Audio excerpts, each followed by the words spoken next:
The Las Vegas Raiders have made a trade to the Dallas Cowboys, sending Johnathan Hankins, the defensive tackle, to Dallas in exchange for a 2023 6th-round pick. Raiders will also be sending their 7th-round pick in 2024. Ian Rappaport is reporting this happening this morning on Tuesday. Kind of a random trade that we did not expect, and I often wonder, is this a mistake by the Raiders, sending away Johnathan Hankins, who's been a solid contributor mainly at that nose tackle position since 2018. Johnathan Hankins recently re-signed a 1-year deal with the Raiders after testing free agency for a little bit, and it was kind of odd because he signed for $1 million.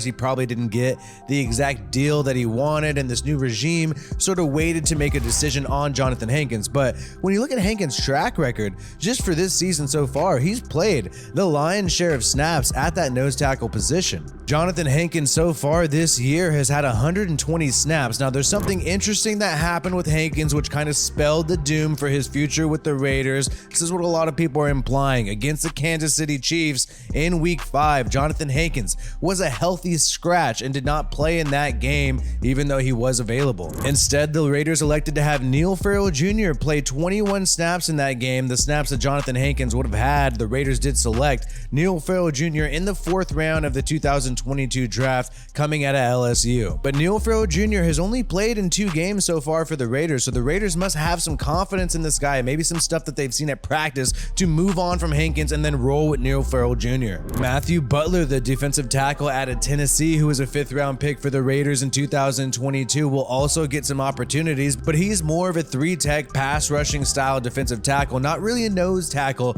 like Hankins and Neil Farrell Jr. But I think the main guy who's really going to step up and has really shined so far for the Raiders this year is the guy who's appeared in almost every single game this year, and that's Andrew Billings. Been playing all around the defensive line in that interior side, picking up 186 snaps so far this year, and I think you're going to see him play even more and continue to get his starting reps every single game. And it's actually kind of crazy because I don't think anybody would have predicted in March that Andrew Billings would really be a starting defensive tackle for the Raiders, but he's shown up in camp and shown out throughout the season and has ascended through the ranks. And then you also have Kendall Vickers being a solid contributor at the defensive tackle position, has played some of the most snaps so far this year, even more than Johnathan Hankins this year. Has 3 total pressures on the year, and you're going to see a lot more of Kendall Vickers, Andrew Billings, than perhaps Neil Farrell Jr., Matthew Butler backing these guys up. But I'm kind of thinking about the thought process behind this trade. Johnathan Hankins has still been solid for the Raiders this year, and you saw him really ball out in this past Texans game.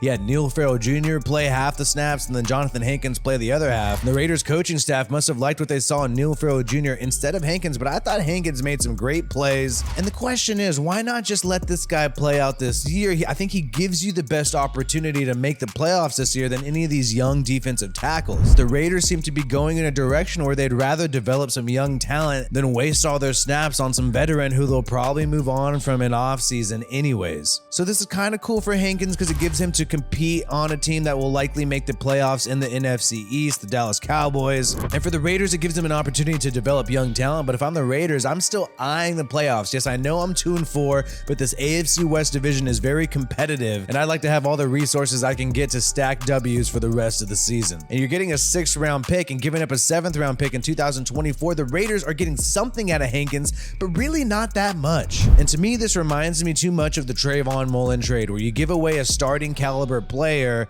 for practically nothing. Why not just keep the guy and see what happens? We're also seeing what happens with some of the Raiders practice squad players.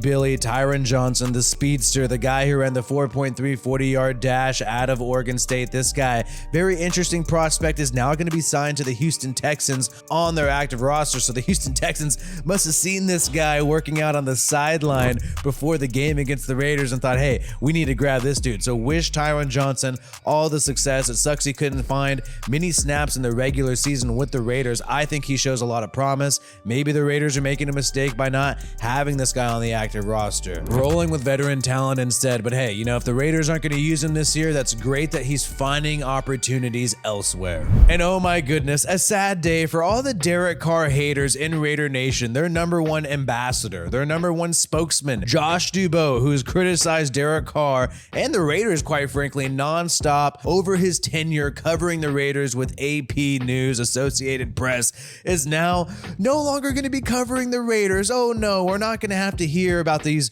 random stats as to why Derek Carr isn't elite, or these random numbers as to why the Raiders will never overcome. We're going to miss the pessimistic and depressed Josh Dubow. It's always fun to have a laugh to see the kind of tweets that he pulls out and the kind of coverage he does with the Raiders. But he is going to be moving on, and we have somebody else. Who knows if this new guy covering the Raiders will be just as pessimistic and just as gloomy as Josh Dubow. I don't think anybody could match the gloom and melancholy of Josh Dubow. So hey, we'll see if Mark Anderson can fill those shoes. All in all, Raider Nation, I want to know what you guys think about this trade, and also want to know what you think about the Tyron Johnson practice squad signing to the Texans. So with this trade, do you think, hey, Cowboys should just keep their 6th round pick? Let's have as much talent as we can on this roster to try to make the wild card. Or do you think, hey, might as well give the younger guys some reps and get a 6th round pick just to give ourselves some more resources for the future? Let me know what you think in the comments below. And over 62% of my viewers are still not subscribed. Make sure you subscribe to this channel to keep getting more content like this. My name is WiFiWillie. Peace out, and I hope you have a good one.